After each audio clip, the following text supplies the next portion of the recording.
I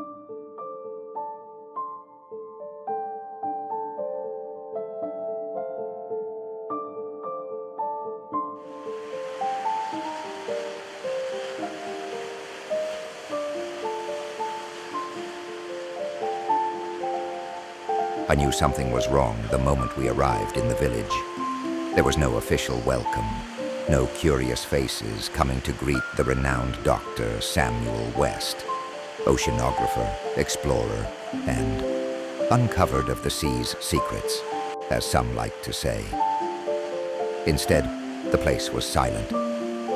The houses were small, old, and weather-beaten, clustered along the jagged coastline like they had been abandoned to the sea long ago. The only sound was the faint rustle of the wind through the broken shutters. The villagers barely looked at us.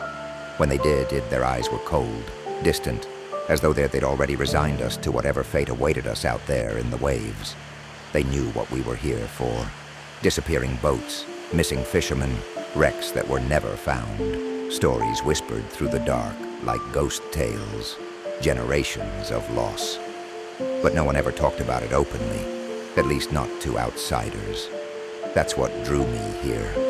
The mystery of it, the unknown depths, the idea that something might be lurking in the waters, something no one had yet seen. I'm a scientist. I've spent my entire life looking at the ocean's wonders, pulling life from the depths and cataloging it for the world. But this felt different. It was the first time in my career that I had ever felt dread. The first few days of our expedition were spent setting up equipment. My team, 3 seasoned professionals, seemed almost giddy with excitement. We had state-of-the-art sonar, submersibles, and drones ready to plunge into the abyss. But none of the villagers would talk to us. They just watched silently from the safety of their homes, eyes following us as we worked. Their silence unnerved me more than I cared to admit. Even the old tavern owner, who I tried to pry information from over a few drinks, wouldn't say much. "You should leave," he had muttered one night, nursing his whiskey. "The sea takes what it wants." "What does that mean?" I asked, trying to suppress my irritation. "What takes them?" His eyes grew distant, and for a moment I thought he might actually tell me. But then he clammed up, refusing to say another word. The water itself was strange, too calm, almost dead. No fish in sight, no seabirds. It was like the sea had swallowed life itself, leaving only the vast, empty expanse. Our first sonar readings were equally baffling. There were gaps in the ocean floor, trenches where there shouldn't have been any.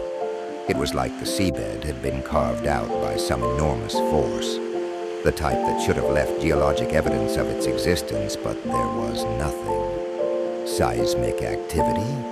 Tommy, our sonar tech, suggested. "Doesn't make sense," I replied, shaking my head. "There's no history of that here." It wasn't until the 3rd day that we got our first real hit. Something moving under the surface, something large. The sonar picked it up for just a few seconds. A massive shadow, far bigger than any shark or whale. But then it vanished, disappearing into the deeper trench. "It's not one of those deep-sea subspecies, is it?"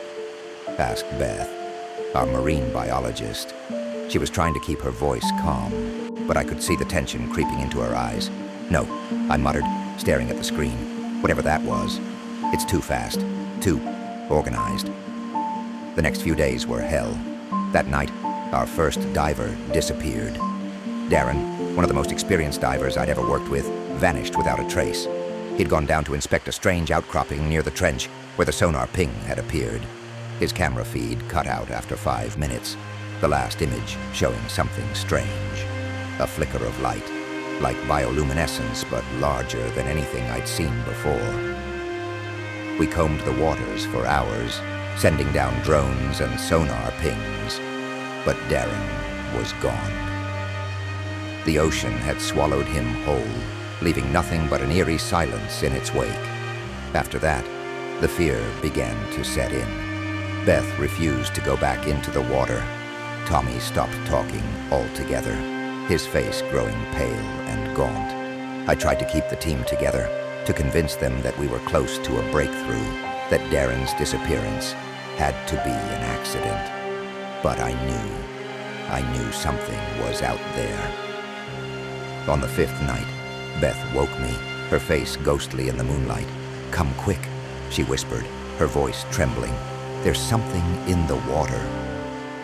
I followed her to the deck, and there, beneath the glassy surface, I saw it. Lights, soft, pulsating, like 1,000 tiny lanterns glowing in the depths. They were arranged in patterns, almost like constellations in the sky, but they were moving, swirling together as if choreographed. "What the hell is that?" I whispered, my breath catching in my throat. Beth didn't answer. She was staring, wide-eyed, at the lights, her mouth hanging open in terror. Then, without warning, the water began to bubble and churn. Something huge rose from the depths, a shadow, darker than the night itself. It was massive, at least 30 meters long, with thick, sinewy limbs covered in glowing patterns. Its body undulated slowly, rising and falling like a wave. But it wasn't just one creature. There were dozens of them. I stumbled back, heart pounding, as the creatures circled our ship, their bioluminescent forms lighting up the water around us. Their eyes, too many to count, glowed in the darkness, fixed on us with an intelligence that made my blood run cold.